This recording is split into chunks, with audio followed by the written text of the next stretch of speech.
Et tout de suite, le débat, on s'intéresse à la face cachée des produits structurés. On est toujours en compagnie de nos experts, Camille Toubi, ex Partners, pardon, Thaïs Castan, associé Aléa Finance, et Nicolas Dadoun pour Hyperion Capital.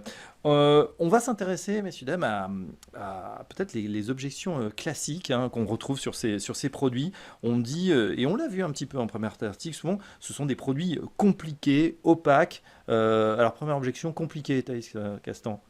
Oui, compliqué, compliqué. Alors, pour l'expliquer Oui. déjà face aux clients et puis compliqué aussi parfois pour les comprendre. Non, mais compliqué parce que déjà nos clients n'ont pas forcément une éducation financière de manière générale et les nouvelles générations un peu plus avec l'essor des réseaux d'internet et se renseignent davantage, mais les générations plus anciennes ont besoin je dirais d'une éducation financière et avaient le réflexe d'aller voir leur banque, par exemple, pour avoir des Ah conseils. oui. Et les explications n'étaient pas forcément aussi peu pointues que la confection d'un produit structuré. Donc déjà, il y a tout ce travail voilà, d'explication de la stratégie. Et les produits structurés voilà, ne facilitent pas la tâche quand il y a plusieurs solutions et opportunités possibles pour le client. Ouais. Mais bon, après, c'est une habitude aussi.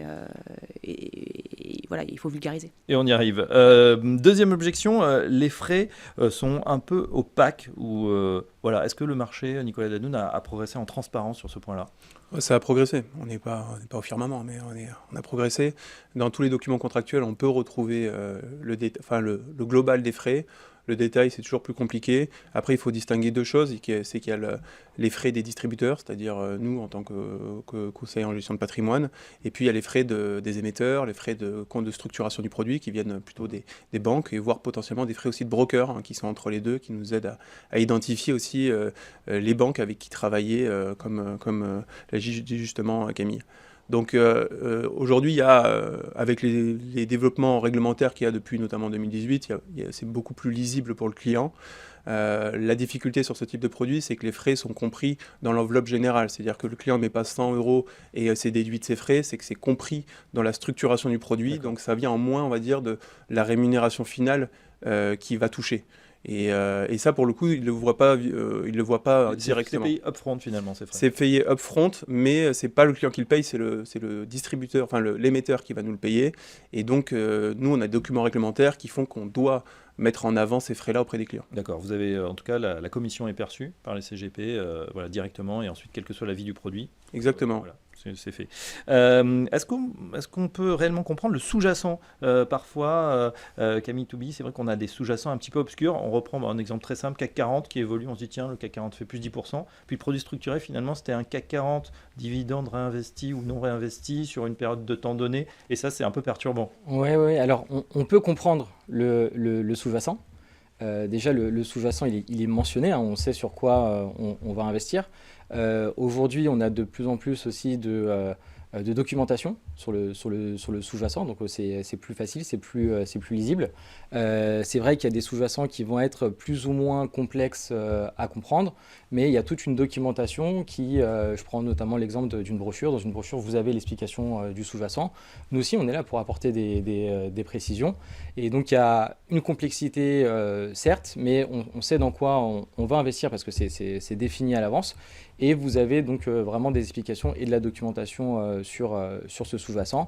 Après, c'est vrai que le risque, lui, peut être un peu plus caché parfois ou un peu plus difficile à comprendre, mais plutôt au niveau de la structuration du produit en lui-même, avec des mécanismes peut-être parfois qui peuvent être trop complexes. Donc le risque peut être dilué un peu dans un nombre de mécanismes trop importants ou des mécanismes trop complexes. Mais en tout cas, le sous-jacent est de plus en plus lisible. Et de manière générale, ce qu'on peut dire, c'est qu'il y a de plus en plus de réglementations et de plus en plus de documents qui sont à fournir sur les produits structurés pour bien comprendre. On a parlé du KID, mais il y a aussi la term sheet, il y a aussi la brochure, il y a des marchés cibles. Donc voilà, il y a de plus en plus de documents qui accompagnent pour avoir plus de pédagogie. Une question justement sur ce document d'information clé. Est-ce qu'il suffit aujourd'hui à éclairer l'investisseur? Est-ce qu'il est suffisant? Thaïs Castan.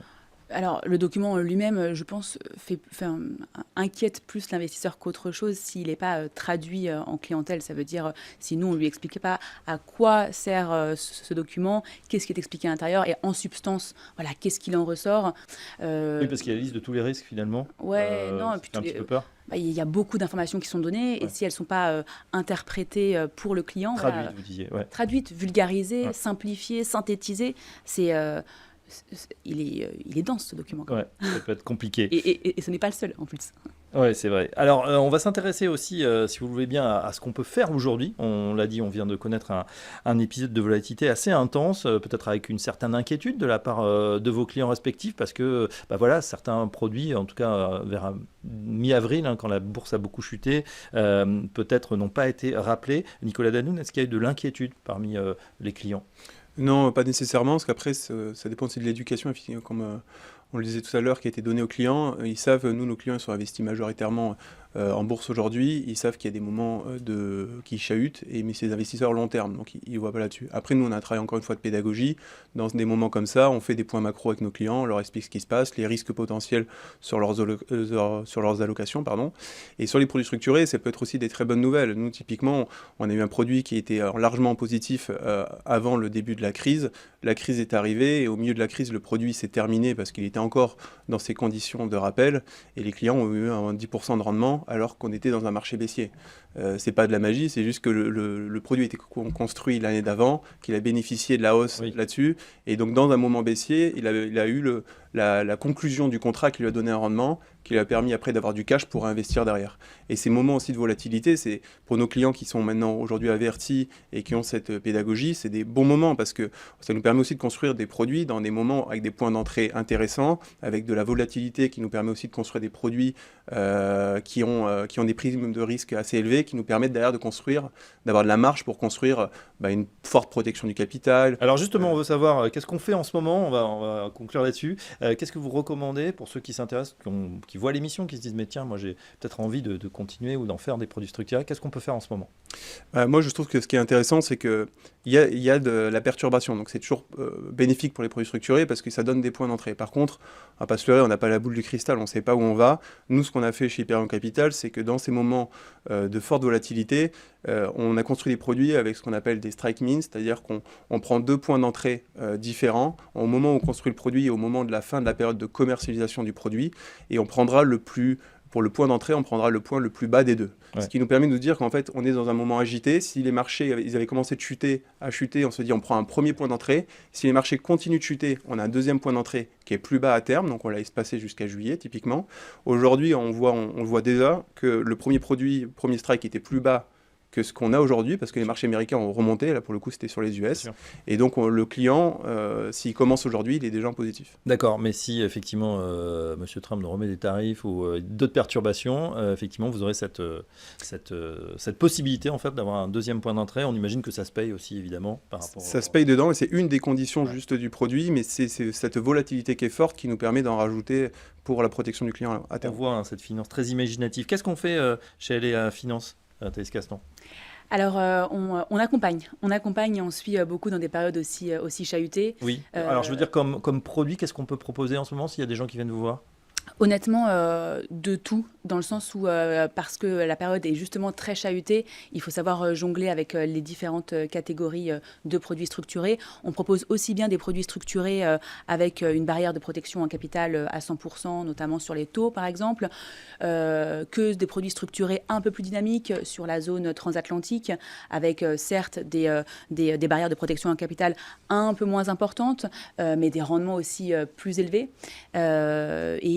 Et donc voilà, donc on essaye de jongler entre les offres et les produits disponibles, intéressants en termes de cas caractéristiques, mais aussi vis-à-vis du contexte. Donc c'est toujours voilà. Bon, il y a beaucoup de choses sur l'étagère qu'on peut faire. Oui, il y a beaucoup de choses. Est-ce qu'il y a des stratégies en particulier qu'on recommande ou que vous mettez en avant en ce moment chez Exclusive Partners ? Alors on a également beaucoup de choses sur l'étagère, parce qu'on essaye de s'adapter à tous les besoins. Nous, ce qu'on a mis en avant récemment, c'est des produits à capital garanti, mais aussi avec des coupons garantis, les fameuses notes taux fixes avec des coupons supérieurs à 5%. Ça, voilà, on l'a mis de nouveau en avant. parce que c'est revenu sur le marché sur une petite fenêtre de tir qu'on a prise. Et aujourd'hui, on préconise aussi beaucoup de produits structurés sur des indices qui ont baissé dernièrement, donc des points d'entrée intéressants. Garder de la diversification, que ce soit de la diversification sectorielle, être sur plusieurs indices, être sur plusieurs zones géographiques, et profiter de cette de volatilité pour aller créer et gérer des options qui vont permettre d'avoir une barrière dégressive, c'est-à-dire une barrière qui va vous permettre d'être remboursé par anticipation avec un coupon, même en cas de marché baissier. Et c'est assez opportun en ce moment vu le contexte qui est un peu flou. Voilà, alors on Certain. a essayé de décrypter évidemment ces produits structurés. Si c'est encore un petit peu obscur pour vous, on a bien compris, il faut absolument être accompagné, en tout cas avec un conseiller en gestion de patrimoine qui décrypte et va faciliter et adapter surtout le scénario à votre stratégie et aussi votre appétence au risque. En tout cas, un grand merci à nos invités, nos experts, Camille Toubi, Exclusive Partners, Thaïs Castan, LEA Finance et Nicolas Dadoun, Hyperion Capital. Merci. Merci à beaucoup. tous les trois. Merci. Et à très bientôt. On se retrouve très prochainement pour un nouveau numéro de l'effet patrimoine.